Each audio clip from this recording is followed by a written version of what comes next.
Hi, everyone. I'm Mariangela Maguire, and you're listening to Nothing But Now on Transformation Talk Radio. Thank you so much for joining me today. As I say in the intro, the purpose of this show is to help people along on the mindfulness journey. But as we all know from our lives, it is not always an easy path. Things happen. And things go wrong in our lives, things that we struggle with. And when I can bring to you people who want to talk about one of life's struggles from what I think is a perspective that's very consistent with mindfulness and that allows us to approach difficult situations with mindfulness, I'm going to do that. So today my guests are attorney Erin Johnson Turner from Minneapolis, Minnesota, and life coach Matthew Tuttle, also from Minneapolis, Minnesota. And I brought them on the show today because Erin's law firm is doing something that I think is pretty radical, which is it's a multi-tiered practice, multiple types of cases that they take at Johnson Turner Legal. But one big area of their practice is divorce. And they've started doing something that I think is really amazing, which is when clients come to them needing support through a divorce process, they ask them to meet with a life coach. And that's where Matthew comes in. Matt's a certified life coach, and he meets with each client. And I just think that's an amazing thing to do. And I've talked a little bit to Erin about this, but I'm very curious, and I think you'll be interested to know of why would a law firm do this? What's the impact been? How is it changing the relationships that the lawyers in the firm have with their clients? And we really want to know from Matt, what are you seeing? What are you learning? This must be a really fascinating way to work with people. So first, Erin, Matt, thank you so much for joining me today on Nothing But Now. Thanks for having us. I know we're both really excited to be here, and this is one of our very favorite topics to talk about. So yes, absolutely. And I'm glad to hear that. Thanks, Matt. How are you today? Thank you. I'm doing very well, thanks. Okay. I saw earlier you had a background of the Golden Gate Bridge, but are you really in San Francisco, or is that just a favorite picture? It is a favorite picture, but normally I have my cabin background with the lake, but I thought that might be a little bit too much today, so I just okay. All right, we're all going with a little bit more of our real backgrounds. That's right. Yeah. Well, thanks again for being here. And Erin, I'm going to start with you. Just would you tell us, why did Johnson Turner Legal make this interesting decision about life coaching with your divorce clients? So I've been in the legal space for about 21 years, and most of that time has been in the world of family law. Okay. And I think what we learned early on and continued to be having that confirmed for us is that divorce for people is a really pivotal time in their life. Mm-hmm. And it's not just about that legal need that they have. They need to get a divorce, right? We know that. And we can handle that. We know how to deal with the legal needs that the client has. But what kept coming up is this other side to it, right? It's really a holistic experience to go through a divorce. Right. It's not just a legal problem. It's something that you probably didn't expect, possibly something very horrible has happened to put you in the position to now be needing to speak to an attorney. And many of your questions that you might have really don't have anything to do with what the laws of spousal maintenance or custody are, but it's, am I going to be okay? Right. Do I have what it takes to get through this? Am I up for this transformation that my life is about to be taking on? And so we would find ourselves as attorneys talking to people a lot to say, what we need to do is separate your legal needs from your emotional needs. Mm-hmm. And that's not to say that their emotional needs aren't important. They're tantamount to being able to make legal decisions. But lawyers aren't trained to do that. Like we're trained to deal with hey, we're going to do this legal analysis and we're going to argue to the court. And the client's just sitting back, really not feeling heard or taken care of. And so we met Matt probably 6 or so years ago. and started working with him personally as a life coach and as an executive coach. And then we kind of cooked up this idea that, you know what, our clients need you. And so Matt, over the past 5 or 6 years, has really, I would say, invented kind of a side of coaching for people specifically going through this process. And so he's a member of the legal team. He has spent, I happen to know because we were talking earlier today, some time consulting with attorneys this morning about their mutual clients and putting their heads together to say, how can we help this client and intersect their legal needs with what's going on, in life for them. And so I think that it's been a tremendous help to clients who have engaged our firm and used Matt on their team.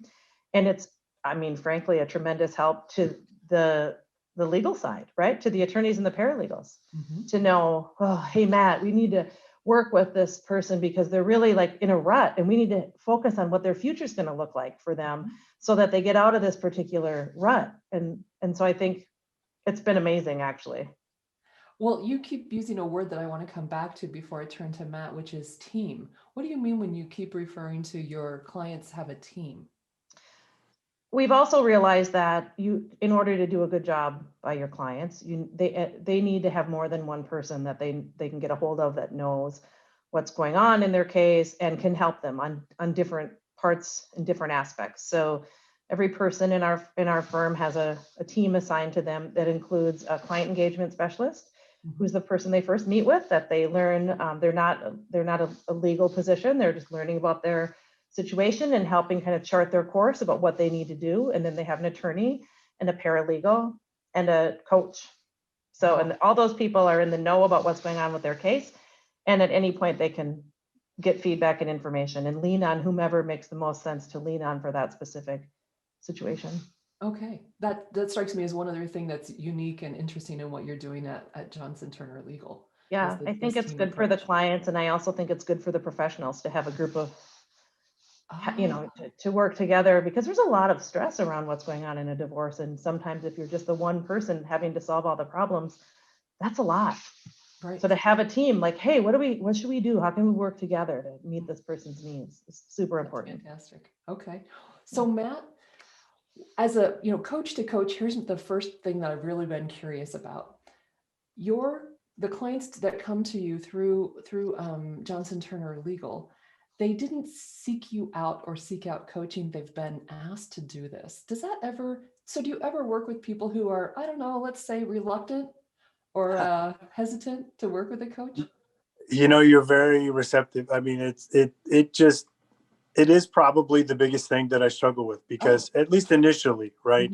Because in a normal coaching setup, you actually have a conversation, right? And a lot of times I have a chance to review their notes or I speak to the attorney, but I really don't have a chance to interact with them currently. We're going to work on that, I think, coming up here in the future, but you're kind of going cold, and it takes a little while to really build rapport, particularly with a client that is in transition, that has this high sense of urgency, that has a lot of anxiety or a lot of other things going on around their divorce, and it's just important to build rapport quickly.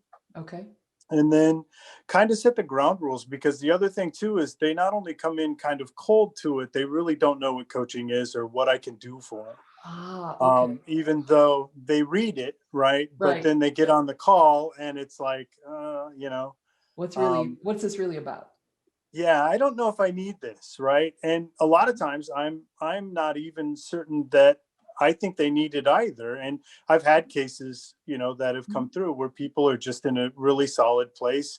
It's either a long time in the making, or they've been through it before, some of those kinds of things. But predominantly people are very receptive to it. And it really is just an opportunity for them to express themselves without being judged, and really not being analyzed in that sense. So okay, great. I think this is fascinating and such a fascinating approach to the law. And when we're going to take a break. And when we come back, I'd love to learn more about, you've mentioned, Erin, the impact it's having on the team, what it's like for lawyers now and how that's helpful to them. And Matt, we'd love to learn a little bit more about what are you noticing? What are some common things that are happening for the clients that you work with? And I'm also, what we'll start with though is, what's this like for you as a coach? Are you enjoying this work, and why did you choose to pursue it? So those are all the things we're going to talk about after the break. So we'll be right back. You're listening to Nothing But Now on Transformation Talk Radio.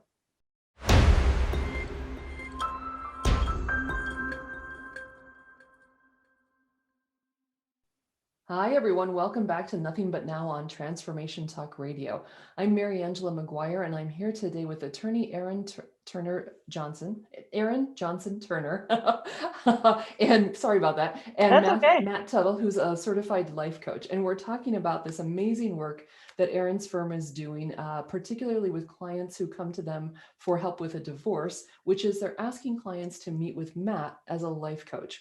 And we're learning more about why the firm has done that, what the impact has been, what it's like for Matt as a coach to do this kind of work. But as Erin reminded me on the break, we should be starting with a breathing exercise. So let's do this. I like what some people call breath of life. So we're going to bring our hands to our heart center on an inhale. We're going to interlace our fingers and push our palms out on an exhale. We're going to lift our hands over our head on an inhale, and then we're going to release on an exhale, and I'm going to hit the microphone every time. Okay, so here we go. Okay. Hands, and we'll do it 3 times. Hands to heart center.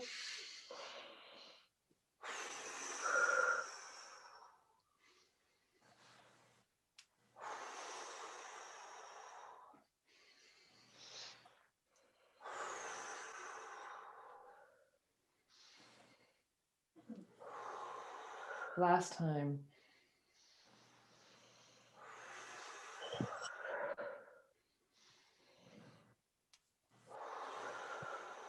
Oh, I hope you joined us in that. That does feel good, doesn't it? Yes, I loved it. So Matt, we were talking about your experience, and I'm curious, what drew you to this? Why did you say yes to this opportunity? You know, it's kind of a unique story. I have a mentor who is not a coach, but he's in the business realm, and I do executive and business coaching primarily before this, and my foundation is in life coaching though, so that's how it dovetailed. But he was telling me one day that I needed to say yes more, right, to opportunities. And Erin and I have a mutual friend. I don't know if I can mention her name, Julie Keys. She's the one who called me and said, they're looking for a life coach. Would you be interested? And I said, no, I don't think that's my kind of gig. And this was like 6 years ago. Right. And then I remembered that I need to say yes, right? I need to be intentional. And so I said yes. And I went in and I spoke with Chris Johnson and Erin. And the two of them were I think we just hit it off. And it was just fantastic. We were very like-minded, and what they wanted to do was really forward thinking. Mm-hmm. And I almost couldn't believe it, to be honest, because it was just such a good fit for me, and a good fit in helping other people explore a difficult transition in their lives. So. Mm-hmm. Yeah, that's great. I think that's such a classic kind of story. I said no, and then I remembered, oh yeah, I'm supposed to be saying yes. Yeah. Well, I'm thankful for me I said to yes. hear that the life coach that I rely on takes advice of other people and doesn't just take, your own advice, which you're good at giving, but sometimes. Yes. My daughters hate it. My daughter and my wife always say, don't coach me, right? Yeah. So. Oh, ouch. Oh, I've heard that. Yeah. It's tough. It's hard. It's a very hard thing. It is. So what has, from either one of you, what do you think is really happening? What's different now that your clients are getting the coaching? Just what do you think the outcome has been, either Erin or Matt? I think I can start. One of the things that Matt tells us and tells his clients, our clients, and the attorneys that we work with, is that coaching isn't therapy. Right. We're not looking backwards at how you got here, but we're looking forward about where you're going to end up. Mm-hmm. And having that kind of shift in all of our mindset for the legal team and for the clients, I think is a completely different way of approaching a divorce than traditionally is true. Mm-hmm. I used to say to clients that, and it's still applicable, is that divorce isn't an endpoint. Divorce is a transition in your life, and we're here to help you get through that. But now, instead of just doing the part where we're taking them from here to here legally, we're envisioning out, their future with them. And we're saying, this is about a fresh start, and we're not just going to get you divorced. We're going to springboard you into your fresh start. Mm-hmm. And that makes divorce feel not so scary and horrible. It can be actually kind of an exciting time for people because, it sounds very strange, but many people, maybe most people who come to a divorce situation really haven't been happy for a long time. Right. And have either just sort of accepted living in this unhappy way, and either have now decided to move forward or it has been decided by their spouse for them. Mm-hmm. But it's moving on from this rut Mm-hmm. and sadness and looking forward to a time of happiness and joy. And that habit of mind of being unhappy all the time and seeing things through such a negative lens, perhaps because they're so unhappy. Yes. Yeah.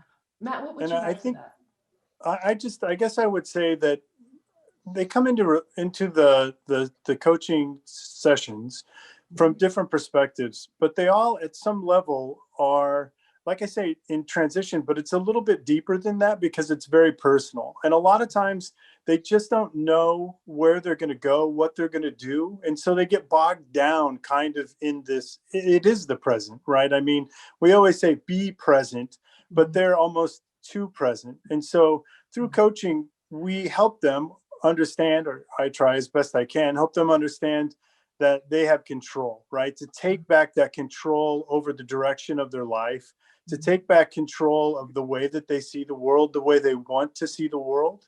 Mm-hmm. And then it's really a process of trying to move them forward so that they could get ahead of it. Mm-hmm. And the further out that we can move them into the future, right, the better off usually they can make decisions here and now. Mm-hmm. So when you talk to people, Matt, do they struggle not to stay focused on what went wrong in the marriage, to move beyond that kind of analysis of where did I go wrong? Where did he go wrong? Where did we go wrong? Right. That only usually happens if you didn't initiate the divorce. Okay. So if you initiated the divorce, obviously, you're clear with where you're headed and where you're going. Mm-hmm. So it really is just a matter of helping them understand what's next for them. Right. Mm-hmm. And I try not to focus on the blame because, blame is just, it doesn't help anything. Right. Mm-hmm. It just leads to so many bad things. And so that's really the essence of what we do too, is we try to start with taking back that control and just understanding, really, what are your values? What do you want to see in your life? What do you want to get back to? The person that most people think, I want to get back to that person that I was fun, I was happy, right? And they just don't think they can do that moving forward. Mm-hmm. And so it's just really a matter of getting them to reframe, what they're talking about and consistently asking them to uplift themselves. Mm-hmm. Do you ever get to work with people long enough to really see them get beyond the divorce and maybe in a place where they're making better decisions or better decisions, I suppose, about both their private life and their life in general? Absolutely. Not very often because we do quite a few, but there are probably a dozen every year, that for whatever reason we keep in touch, or they send an email and they say, I'm still thinking about this. But oh, Jacob, I think he froze. Matt? Yeah, it looks like we lost him temporarily. Okay. But well, Erin, you're still here, so we'll Yeah. see what's happening with Matt. Oh, Matt, are you back? I am back. Oh, yay. Okay. So you do get to some feedback from people well beyond the divorce process to see where things have gone with them. Yes.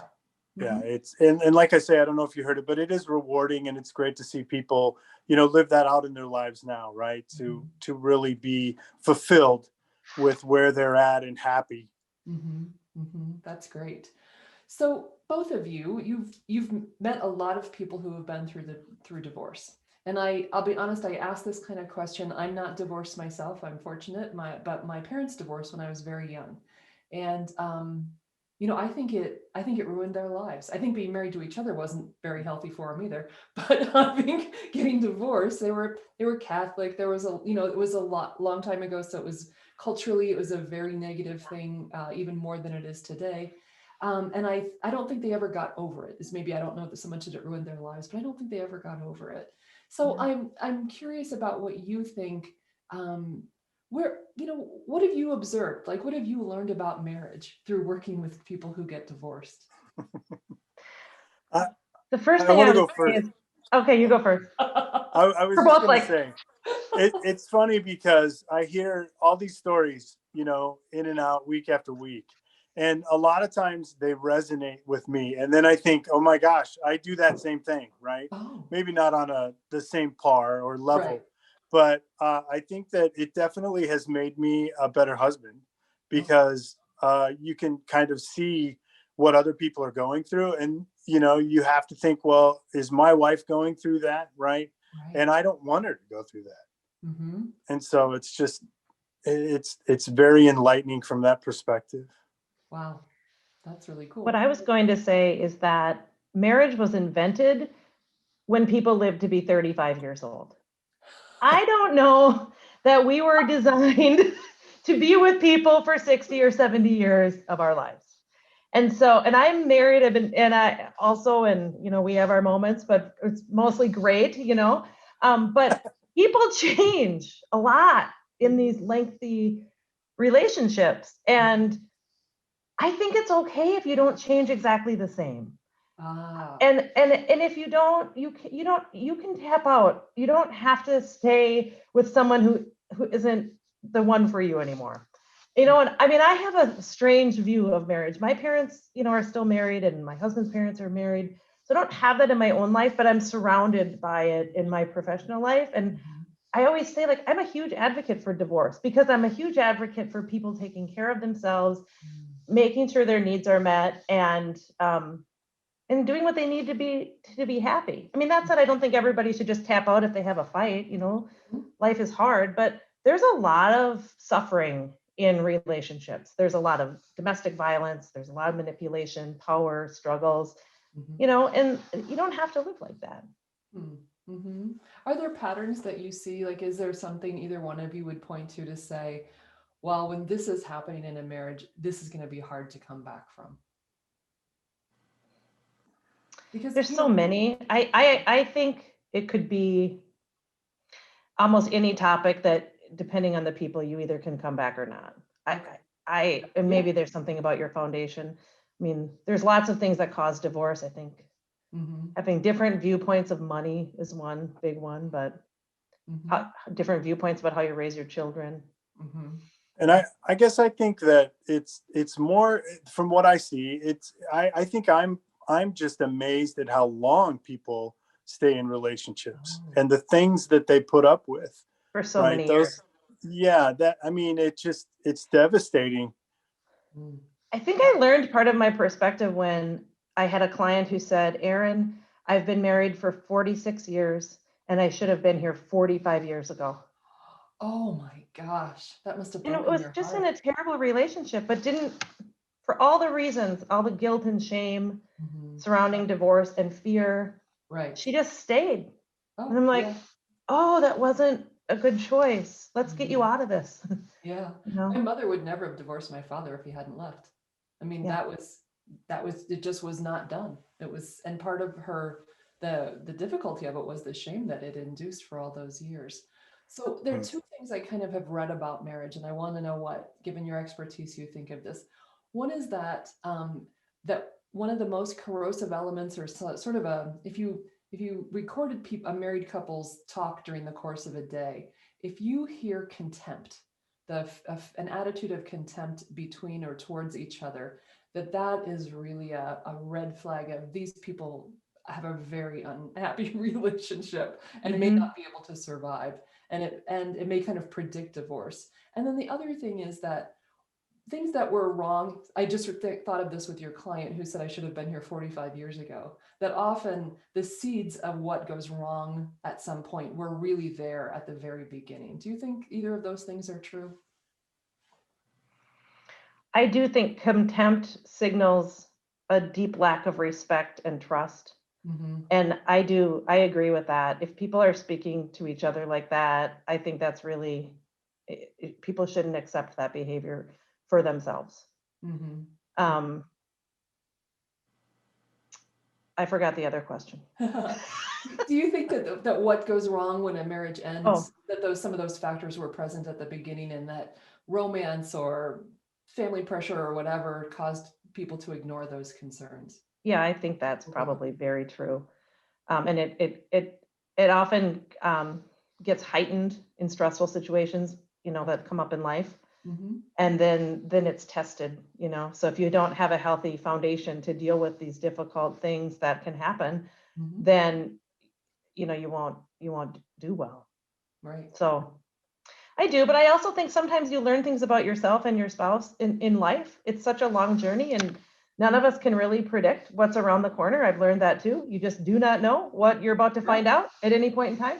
And those things can change you. And so I do think sometimes it's just people change, and sometimes not for the better, Right.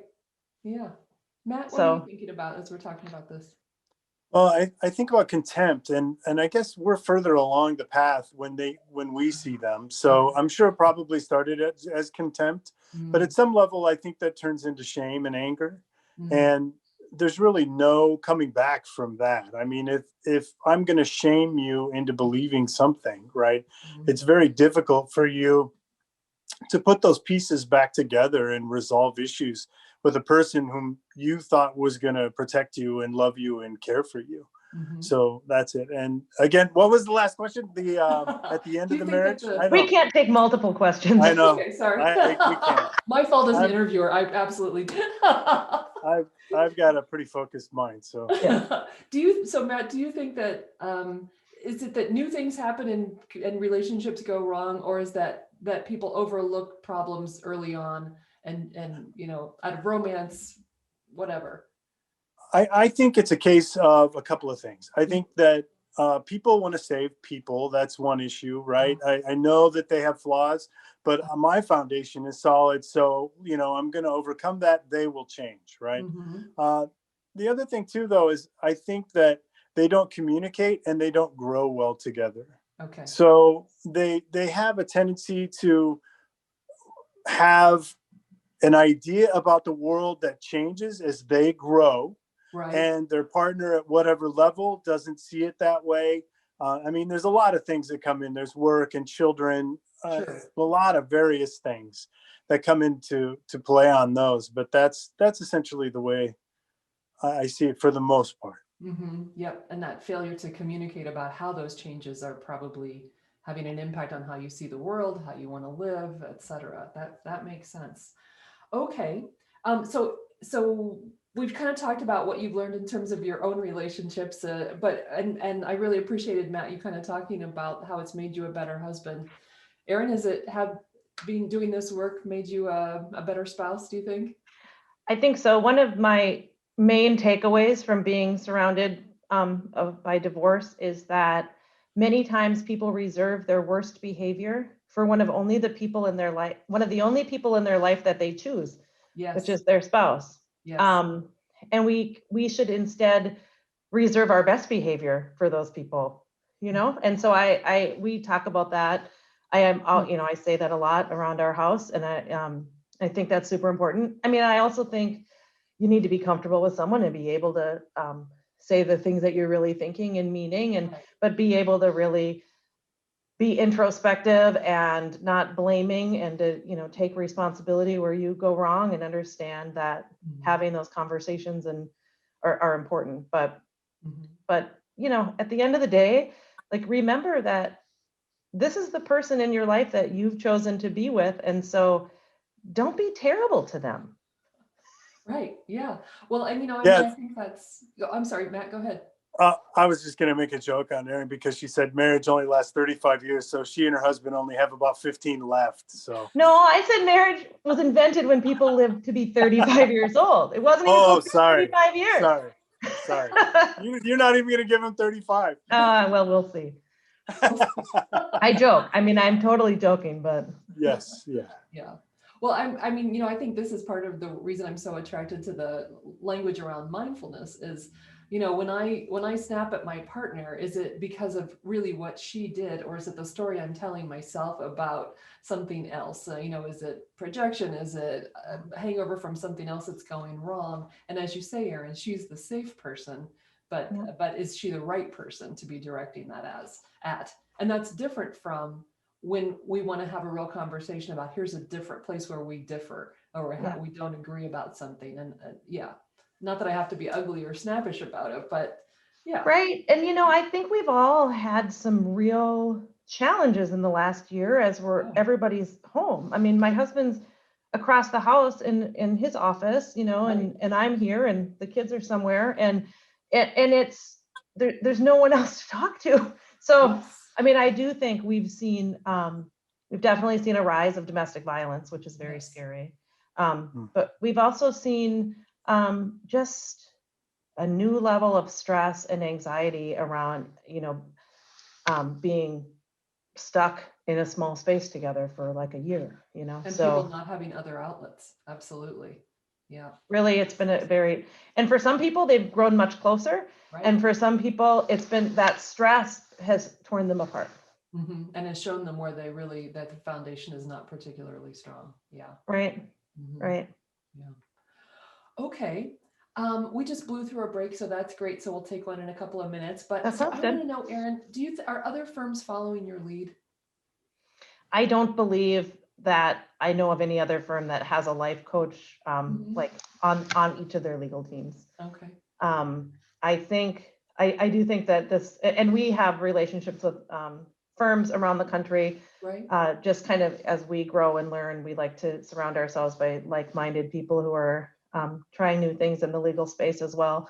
Mm-hmm. And they haven't heard of, everybody I talk to is like, we've never heard of this before. Oh, wow. And so it's not to say coaching isn't a part of family law. I mean, there are bases for coaching, there's parenting coaching, and there is some coaching in a particular model of divorce being collaborative law, where each person has a coach that's about the divorce, right? How to address your divorce. Not necessarily the transition in your life. Right. So I think that we're the only ones doing that to my knowledge. Okay.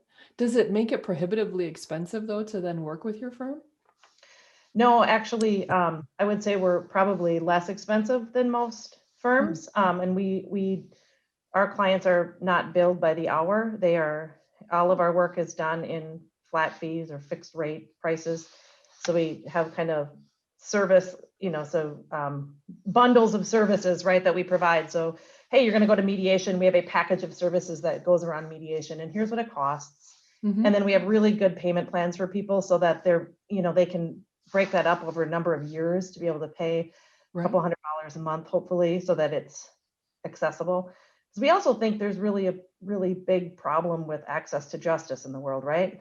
It's hard for most people to afford attorneys' rates. And so we work really hard to try to make sure that those are affordable and accessible, because we really think people do so much better if they have the proper support going through these hard things, so that they're propped up and ready to take on the next challenge in life. So we've worked hard to really make our services approachable and workable for people. So no, and Matt, it's no extra charge to work with Matt. You either, almost everybody. Doesn't mean I'm cheap. Okay. No, but we want to encourage people to do it. Just like you don't have a choice if you're going to have a paralegal on your team, right? You're going to have a coach, because we know it's going to help you. We've done this a lot, and so we know that he's really going to help you be in a better place. And if it isn't your thing, you don't have to do it, but most people really find a lot of value in it. Oh, I'm sure. Yeah. And I just kind of want to reiterate too, if I may, it's just the way that it's developed over time. And it's really, I want to commend Erin and the company, because they put me in a position where the client can just be at ease. They can have as many coaching sessions as they choose, right? It's really at their leisure, what they want to do. And I've been afforded that opportunity, so I try not to, abuse it. But it really is a situation where the client comes first. And I really appreciate the way you've described it, because it is something that the law firm provides and expects a client to at least try out. But after that, it is very much client driven, is what I hear you saying in terms of how much. Yeah, it absolutely has to be, as you well know. Right. It doesn't do me any good to get people to sign up and then tell them what to do. It never works. No. I used to do that, like, 5 sessions, that's very common, or something like that. I just don't do that anymore.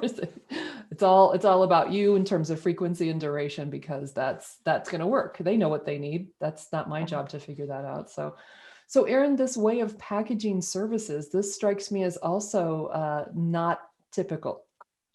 That's all. Yeah, that's true. I don't know anybody else that does it like we do there either. And it took us many years to perfect.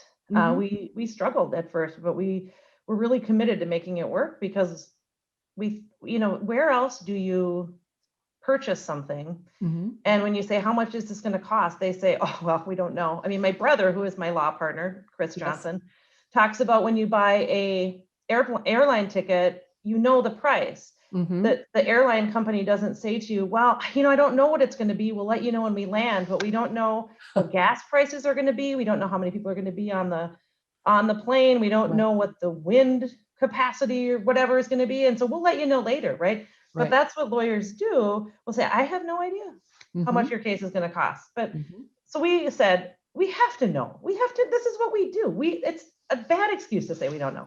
So we have figured it out. What does it cost to do these things? And then we've created really good, like, imagined from the client's experience what their journey looks like working with each of us throughout their firm, and built in what we think is the best experience for them to get what they need, instead of what we as lawyers think or we as coaches think. What do they need, right? And building those things in has been really awesome. I think it really is. It's their divorce. It's their life. Right. And it should be designed around them. I think it's really remarkable to bring that level of transparency into your work. And the only other place that I can think of where you don't know what it's going to cost before you get there and take up the service is healthcare. And it's similar, like we have exactly the same kinds of cultural problems as a result. People who don't get healthcare treatment because they don't know what it's going to cost and they don't think they can afford it. People who stay in marriages too long because they don't think they can afford it. A divorce. Yeah, that's amazing. Yeah, and if you do have health insurance, one difference that I think even makes the legal stuff harder for people is that mostly people have to pay out of pocket for legal services. Right. At Many least people, you don't really ask what's it going to cost to, a lot of times, if you're lucky enough to have insurance, but for attorneys, when you hear the numbers, it's very, what, or if you hear, I don't know, and just just need a $3,500 retainer. Most attorneys say, oh, good, it'll be $3,500. Well, they didn't mention it's probably going to be $10,000. Right. And you're going to have to come up with it. And you're going to already owe it the first time that you find out. And maybe you wouldn't have chosen to do the things the way you did them had you known what it was really going to cost. So everybody knows before their services what they will cost, what it includes, what we think will come next. We just try to empower people. Okay. And so we're going to take our final break. And when we come back, we're going to kind of wrap up and get some final thoughts from Matt and Erin about their experiences. And I want to ask Erin to talk a little bit more about what her end goal is, because I suspect she's trying to change the world, which I'm really excited about. So we're going to take our final break here on Nothing But Now on Transformation Talk Radio.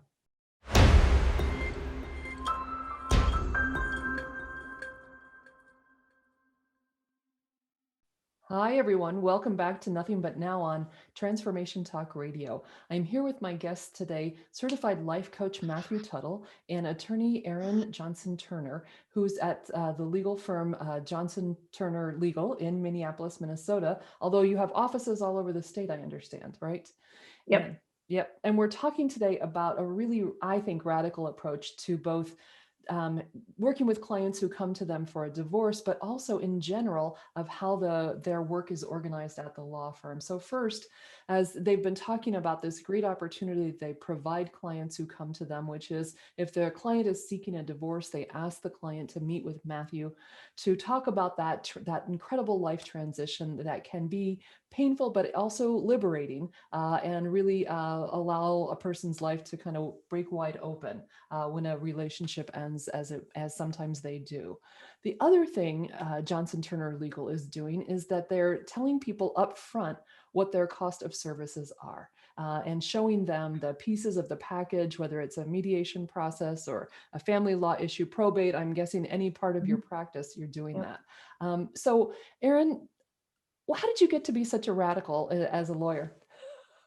So I think, so my brother and I are in practice together, and we were really, both of us became really involved in local politics, actually. Okay. And Chris and I see the world differently politically, but local politics really is aside from parties, right? But I think we found a lot of creative energy in building within those spaces. And then when we kind of looked at ourselves and said, if we put this energy into our work and really tried to redesign what's how legal services are delivered, we could really do a lot of good in the space of our professions instead of just in our community. And so I think that's kind of where it started. And then, Chris will tell you that the legal industry is really stalled in innovation and hasn't grown as many other industries have. And so we wanted to be the first to kind of disrupt that industry and bring about the kinds of things that consumers expect from other industries into the legal space. I think it's amazing. I think it's really, and innovation is exactly the right word. But I think it's also transformational. Because other people have not picked up on it quickly, it does make the legal profession seem really stuck. Yeah. Yes. Yeah. As a profession, it could use a life coach, Matthew. It's true. That was one of the first conversation we had in talking about this was when people come to us, we want them to be surprised by I came for a divorce and I ended up with a transformational life experience. Oh. That's kind of where that conversation started. And then how do you build that, right? So that's what we set out to do. That's great. Matthew, anything else you'd want to tell us about your experience with this? Everything that you said, but Chris and Erin, and I know Erin is not going to say this, but they are so bright and so just really engaged in helping people, right? Everybody, they really can. And it's just it's a blessing for me to be able to work with people like that.